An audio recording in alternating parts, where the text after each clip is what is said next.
తెలంగాణ జిల్లాలో ఉన్న నాయకులందరూ నాకు యువరాజ్యం నుంచి ఉండిపోయారు. వాళ్ళు పోలే. నేను చెప్పా మీరు మిగతా పార్టీస్కి పోండి అంటే పోలా. దాసోజు శ్రవణ్ ఎవరు పట్టుకున్నారు? మీరు ఆ పట్టుకుని దాసోజు శ్రవణ్ కానీ ఈరోజు ఎమ్మెల్సీగా ఉన్నారంటే ఆ రోజు మీరు కూర్చోబెట్టి మాట్లాడుతూ ఉన్నారు. ఆ రోజున ఈరోజు కాంగ్రెస్ నాయకులు ఎవరో మాట్లాడుతూ ఉన్నారు, నువ్వేమి ఎలా వస్తావు చూస్తామని. ఇలాంటి ప్రగల్భాలే వైఎస్ రాజశేఖర రెడ్డి గారు ముఖ్యమంత్రిగా ఉన్నప్పుడు కాంగ్రెస్ యువజన కాంగ్రెస్ వాళ్ళు ఇలాగే మాట్లాడారు. ఆ రోజున తన్ని తగలేసాం ప్రతి ఒక్కడు వచ్చిన వాళ్ళు గుర్తుపెట్టుకోకండి. ఆ రోజు నాకు నిలబడిన తెలంగాణ యువత నిలబడ్డారు. బస్తీలో నుంచి ఉస్మానియా నుంచి వచ్చిన వాళ్ళు నిలబడ్డారు. ఆ రోజున రాజలింగం గారికి తెలుసు. ఆ రోజు కూడా చెప్పారు ఎలా వస్తుంది. నేను చెప్పా ఇలాగే ఇంటికి వస్తామని బెదిరించి, ఆఫీస్కి వస్తామని బెదిరిస్తే ఇంటి ముందు చేరేసి కూర్చున్నా. నాకు అలాంటి భయాలు లేవు. దేశం బాగుండాలి. అంతర్గతంగా ఇప్పుడు వేర్పాటువాదం మంచిది. ఎక్కడ దాకా? దేశ సమగ్రత భంగం కలిగినంత వరకు ఎవరు ఉండకూడదు, రాకూడదు. మీ గొంతులు తొక్కేస్తామంటే ఇది ఏమనుకున్నారు? భారతదేశం అనుకున్నారు లేదా పాలస్తీనా అనుకుంటున్నారు? మీరు అందరూ ఇది భారతదేశం పాకిస్తాన్. మీ ఇష్టానికి రాకూడదు, మీ ఇష్టానికి ఏమనుకుంటారా మీరంతా? నా దేశం, నేను ఎక్కడైనా అడుగు పెడతా. నాకు రాజ్యాంగ పరంగా కల్పించిన హక్కు ఇది. ఇప్పుడు కాంగ్రెస్ నాయకులకు ఒకటే చెప్తున్నా, రాహుల్ గాంధీ గారు కానీ ప్రియాంక గాంధీ గారి దక్షిణ భారతంలోకి వచ్చి వైనాడులో పోటీ చేయొచ్చు. ఇందిరాగాంధీ గారేమో మెదక్లో పోటీ చేయొచ్చు. పివి నరసింహారావు గారిని ఎక్కడి నుంచి గెలిపించారు? తెలంగాణలో ఆయన ఓడగొడతారనే కదా ఆయన ఆ రోజున కొంచెం నంద్యాల పార్లమెంట్ నుంచి గెలిపించింది. ఆంధ్ర ప్రజలు కాదా గెలిపించింది? అప్పుడు ఆ రోజు తెలంగాణ నాయకుడిని చూసారా, మన నాయకుడిని చూసారా? ఆ రోజున ఏం బెదిరిస్తారా మీరందరూ కూర్చోబెట్టి? కాంగ్రెస్, మీరు చెప్పే వైసీపీ కాంగ్రెస్ నాయకులు, నేను దగ్గరుంటున్న మంగళగిరి దగ్గర ఇప్పటవలే గ్రామంలో కాంగ్రెస్ దిమ్మల్ని కూలిస్తే మీ కాంగ్రెస్ దిమ్మలకి నేను కూర్చోబెట్టి ఆ రోజు మాట్లాడింది, నేను తిరిగి దిమ్మల్ని కూర్చోబెట్టి నిలబెట్టింది మేము. మీ కాంగ్రెస్ దిమ్మల్ని మీరు కూర్చోబెట్టి మమ్మల్ని గురించి మాట్లాడతారా? అసలు కాంగ్రెస్ పార్టీ అనే దానికి ఒక పద్ధతి ఉందా? మీరు ప్రాంతీయవాదమా? కాంగ్రెస్ పార్టీ రాహుల్ గాంధీ కానీ ఇంక్లూడింగ్ శ్రీమతి ప్రియాంక గాంధీ కానీ, I hope you would respond. I expect Mr. Rahul Gandhi and Ms. Priyanka Gandhi to respond on this. Your leaders, your so-called national party, you're behaving like your Congress leaders are few Congress leaders, behaving like separatists. And Meeru, again you want to come into Andhra Pradesh and your Congress has to be there.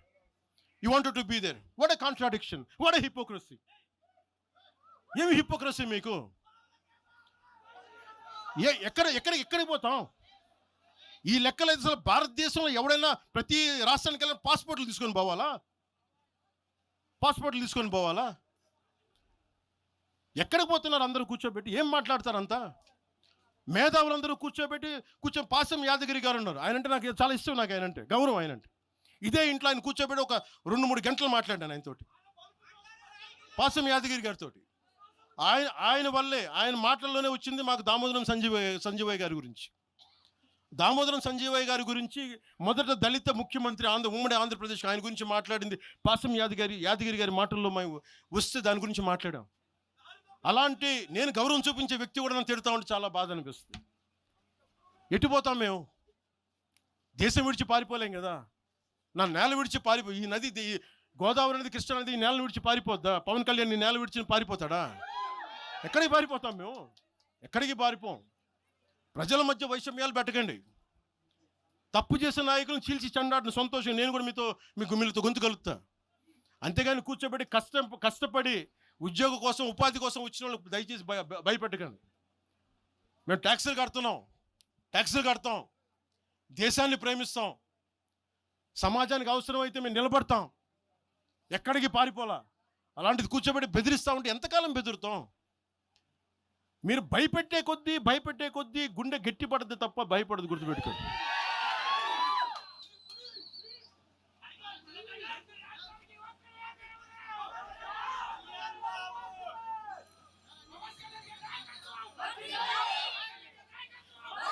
ఈరోజున తెలంగాణ ఇవన్నీ డైవర్సివ్ tactics. Andhra Pradesh నుంచి 4.5 నుంచి 6 లక్షల మంది graduates వస్తూ ఉన్నారు. తెలంగాణ నుంచి 5 నుంచి 7 లక్షల మంది గ్రాడ్యుయేట్స్ వస్తూ ఉన్నారు. 2 రాష్ట్రాలను కలుపుకొని 10 నుంచి 13 లక్షల గ్రాడ్యుయేట్ అవుతూ ఉంటారు, ఉత్తీర్ణులు అవుతూ ఉన్నారు. ఎస్టిమేటెడ్ అన్ఎంప్లాయ్మెంట్ రేటు ఆంధ్రప్రదేశ్లో 4.2%, తెలంగాణలో 5.0%. వీటి మీద మాట్లాడతామా? ఉపాధి అవకాశాల కోసం మాట్లాడతామా? పవన్ కళ్యాణ్ తిడతారా? మీరు ఏది వస్తుంది మీకు? ప్రతిదానికి కూర్చోబెట్టి ఇంకెంతకాలం ప్రాంతీయ విభేదాలు ఇస్తారు మీరు? ఎంతకాలం? ఇక్కడితో మీరు ఆపాలి దయచేసి. ప్రజలు కూడా గమనించాలి, మనస్ఫూర్తిగా కోరుకుంటా ఉన్నాం, మనస్ఫూర్తిగా. 6 గ్యారంటీలు, 6 సీట్లు మీరు మాట్లాడండి. తెలంగాణ యువత మీరు మాట్లాడండి, మీరు నిలబడండి, మీరు మాట్లాడండి. జనసేన పార్టీ 7 సిద్ధాంతాలు పుస్తకాల్లో చదివి వీటన్నిటికంటే కూడా తెలంగాణ నేల నేర్పించిన విలువలు ఇవి. వీటి కోసం మేము నిలబడే ఉన్నాం. ఇవేదో పుస్తకాల్లో రూపొందించిన సిద్ధాంతాలు కావి. తెలంగాణలో మేము చూసిన సామాజిక వాస్తవాల నుంచి పుట్టిన సిద్ధాంతాలు ఇవి. ఉస్మానియాలో 2009లో ఆ రోజు గద్దరన్న పక్కనే ఉన్నాడు. ఆ రోజు ఇట్లాగే ఇబ్బంది కలిగిస్తూ ఉంటే ఒకటే అన్నాడు గద్దరన్న, అరే తమ్మి నువ్వు మాట్లాడరు, ఎవరు వస్తారు నేను చూసుకుంటానని చెప్పి. ఒకటే చెప్తా ఉన్నాను, ప్రాంతీయ తెలంగాణ ఆవిర్భావాన్ని, తెలంగాణ రాష్ట్ర ప్రయోజనాల్ని, తెలంగాణ రాష్ట్రాన్ని ఏ రోజు కూడా జనసేన అగౌరవపరచలేదు, గుండెల్లో పెట్టుకుంటుంది జనసేన. అలాగే ప్రాంతీయతను మేము గౌరవిస్తాం. అదే ప్రాంతీయత పేరుతోటి జాతీయవాదాన్ని బలహీనపరిస్తే జనసేన ఎప్పటికీ అంగీకరించదు. మేము దానికోసం కొట్లాడతాం, నిలబడతాం. ఇది మీరు ఇలా మాట్లాడితే రేపు పొద్దున ఎక్కడ దాకా పోతాయి అంటే,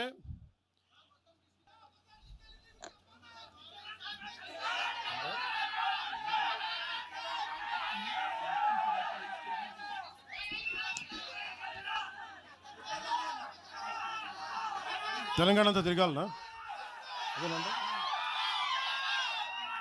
2008-9లో తెలంగాణ అంతా తిరిగినోడిని. మీరు నన్ను రమ్మని చెప్పండి, ఎందుకు నన్ను నేనే చెప్తాను. కాకపోతే నేను వస్తే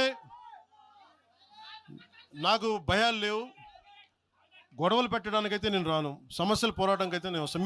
మీరు చెప్పండి ఎక్కడికి రమ్మంటారో అక్కడికి వస్తాను నేను. మీరు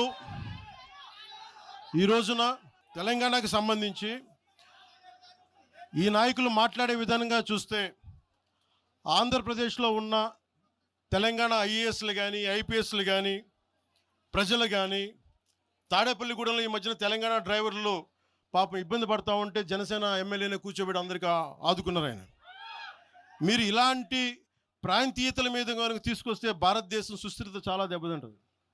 ప్రతిసారి మీరు ప్రాంతీయతలు తీసుకొని వీళ్ళు ఆంధ్ర వాళ్ళు, వీళ్ళు తెలంగాణ వాళ్ళు, వీళ్ళు మరాఠా వాళ్ళు, వీళ్ళు కూర్చోబెట్టి తమిళలో అంటే భారతదేశం అంతరంగిక భద్రత దెబ్బతింటుంది.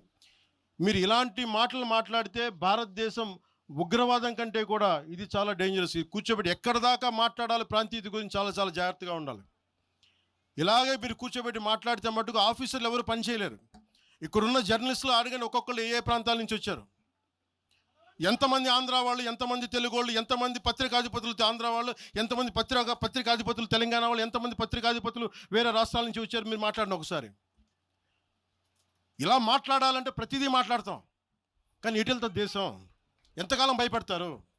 ఎంతకాలం విచక్షణ, ఎంతకాలంతో విభజిస్తారు మీరు? తెలంగాణను వ్యతిరేకించింది ఎవరు? సిపిఎం వ్యతిరేకించింది. సిపిఎం గురించి మీరు ఎందుకు మాట్లాడరు? ఎంఐఎం వ్యతిరేకించిన తెలంగాణ విభజన, వాళ్ళు ఎందుకు మాట్లాడరు? నోరు తెరవని జనసేన గురించి మీరు టార్గెట్ చేస్తారు. మేము భయపడతామన్నా? నేను పార్టీ పెట్టాను అంటే చచ్చిపోవడానికి సిద్ధపడే పార్టీ పెట్టాం.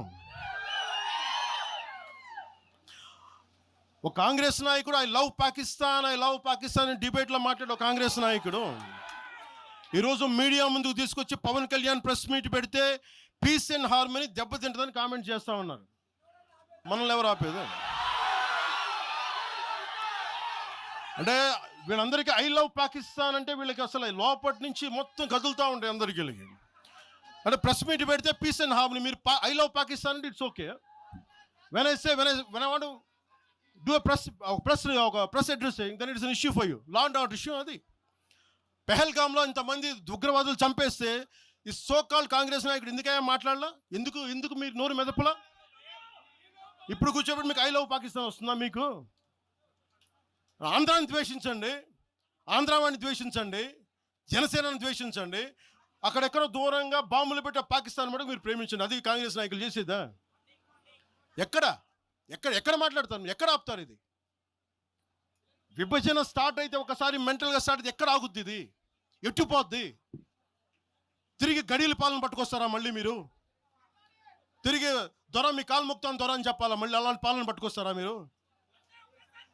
ఒక్కసారి ఇక్కడ ఆంధ్ర పవన్ కళ్యాణ్ ఇవన్నీ జనసేనని కాదు, ఒకసారి భయపెట్టడం నాలాంటి వాడినే భయపెడితే, నాలాంటి వాడి తోటలోకి వస్తే ప్రతి ఒక్కరి ఇంటి లోపలికి దూరుతారు. ఇది అందుకు ఆపుతున్నా నేను, అందుకు ఆపుతున్నా. నా మీద దాడి చేస్తే నాకు భయాలు లేవు, కానీ పవన్ కళ్యాణ్ అనేవాడిని చూపించి ఇదే రాజశేఖర రెడ్డి గారు, ఇదే రాజశేఖర్ ఇలాగే రెచ్చగొట్టారు. నేను పాలిటిక్స్కి వచ్చేవాడిని కాదు. నేను ఇదే వైఎస్ రాజశేఖర రెడ్డి గారు 2005లోనో 2006లోనో బాలు సినిమా అయిపోయిన తర్వాత నాకు అపెండిక్స్ ఆపరేషన్ జరుగుతూ ఉంటే ఓ హాస్పిటల్ అపెండిక్స్ ఆపరేషన్ నేను కూర్చొని ఉంటే ఒక ఉన్నతాధికారి వచ్చాడు, ఒక పోలీస్ అధికారి నా కాడికి, ఉమ్మడి ఆంధ్రప్రదేశ్లో సంబంధించిన ఒక పోలీస్ అధికారి. అప్పుడు చెప్పాడు, మీరు పాలిటిక్స్కి వస్తారా? అంటే నేను ఎందుకు వస్తాను సార్ అన్న. మీ అన్నగారు వస్తారంటే లేదు సార్ నాకు తెలియదు అన్న. లేదు మీ మీద బద్నాం చేయడానికి ప్రయత్నం చేస్తున్నారు, మిమ్మల్ని మీ మీద ఏమో అటాక్లు చేస్తారు. ఏం అటాక్ చేస్తాను? మీ మీద కేసులు పెడతారు, దేనికన్నా? ఒకవేళ మీరు రాజకీయాల్లోకి వస్తారేమో. అప్పుడు దాకా నేను నిర్ణయించు, నేను నమ్మలేదు. నేను అందరిలాగే సగటు మన మల్లికార్జున్ లాగా, చుంచుపెంటలో మల్లికార్జున నేను అమాయకుని నమ్మా అలాంటి ఎందుకు చేస్తారని. కానీ 2 సంవత్సరాల తర్వాత చాలా పకడ్బందీగా ఆ అధికారి ఏం చెప్పాడు అదే చేశారు. ఈరోజు బెదిరించే వాళ్ళకి చెప్తా ఉన్నా, రాజశేఖర రెడ్డి గారి బతుకున్నప్పుడు తెరవని గొంతంతా, లెగవని గొంతంతా ఇప్పుడు లెగుస్తూ ఉంది. చెప్తున్నా, ఆ రోజు నేను గొంతు లేపని గుర్తుపెట్టుకోండి. చంపేస్తాం, రోడ్ల మీదకి వస్తే బెదిరిస్తాం అని చెప్పే నాయకుడు ఉన్నప్పుడు ఎదుర్కొన్నాం మేము. తుపాకీ ఇచ్చి వదిలేనంటే ప్రాణాలను వదిలేసి వచ్చాను రాజకీయాలు, గుర్తుపెట్టుకోండి. భయపడి కాదు. ఈ రోజున అదే చాలామంది కాంగ్రెస్ తెలంగాణ నాయకులు ఉన్నారు, రాజశేఖర రెడ్డి గారు ఉంటే తెలంగాణ వచ్చేది కాదని. అలాంటి తెలంగాణ కోసం, ప్రేమ కోసం మేము ఆ రోజు పోరాటం చేశాం. భీమరావు బాడ ఎవరిది? అక్కడ ఆంధ్ర వాళ్ళు ఉంటారు భీమరావు బాడలో. కాంగ్రెస్ పార్టీ భవన్, గాంధీ భవన్ పక్కన కూర్చొని ఎనెక్స్ చేస్తా, ఆక్యుపై చేస్తా ఉంటే ఇంకెక్కడ స్థలం లేదా అని ఎందుకు మాట్లాడతాము అట్లా మాట? మీరు బెదిరిస్తూ ఉంటే బెదిరిపోతామా మేము? ఇది ఒక్క కాంగ్రెస్ నాయకుల గురించి కాదు. రేవంత్ రెడ్డి గారు ఇప్పుడు వచ్చారు కాంగ్రెస్లోకి. ఇదే రేవంత్ రెడ్డి గారిని అఖిలపక్ష సమావేశానికి ఆయన పిలవలా. రేవంత్ రెడ్డి గారిని ఆయన టీడీపీ నాయకుడు అని చెప్పి ఆ రోజున, అది మాకు తెలుసు. మరి ఆ రోజు కూర్చోబెట్టి ఆయన కూడా ఉన్నారు ఆ రోజున. ఎవరు ఎటు అవుతారు ఏం తెలుసు మనకి? అసలు ఆ రోజు ఆయన జైల్లో పెట్టారు, ఇబ్బందులు పడ్డారు. అలాంటి ఆయన ముఖ్యమంత్రి అయ్యాడు. ఆయనకు మనస్ఫూర్తిగా శుభాకాంక్షలు తెలియజేశాం. ఈ ఎంటైర్ ఫియాస్కోలో ఆయన ప్రమేయం ఉందని నేను చెప్పట్లా, కేసీఆర్ గారి ప్రమేయం ఉందని చెప్పట్లా. కొద్దిమంది వాడుకుంటూ ఉన్నారు, వీళ్ళెవరి ప్రమేయం ఉందని నేను చెప్పట్లా. కానీ మీరు ఈ పార్టీల వెనక దాక్కొని, కొన్ని ముసుగుల వెనక దాక్కొని, సోషల్ మీడియా హ్యాండిల్స్ వెనక దాక్కొని చేస్తే పవన్ కళ్యాణ్ కానీ, జనసేన నాయకులు కానీ, జనసేన సాధకులు కానీ ఎవరు భయపడరు. మేము తిరుగుతాం, నిలబడతాం. అలాగే కేంద్ర ప్రభుత్వం కూడా దీని మీద దృష్టి పెట్టాలి. ఇలాంటి వాదనలు దేశమంతా మొదలైతే, తమిళనాడుకు వచ్చి హిందీ గోబ్యాక్ అని, హైదరాబాద్లో మార్వాడి గోబ్యాక్ అని, నార్త్ ఇండియా గోబ్యాక్ అని, తెలంగాణ యాస భాషలో హిందుస్థానీ ఉంటుంది, హిందుస్థానీ. అలాంటి తెలంగాణలో కూడా హిందీ ఉండకూడదని మాట్లాడుతూ ఉంటే భావాలు ఇటుపోతూ ఉన్నాయి. దేశాన్ని విచ్ఛిన్నం చేసే భావాలు కాదా? భారతదేశం అంతా ఒకటి కాదా? ఇలాగే అమిత్ షా గారిని కూడా ఇలాగే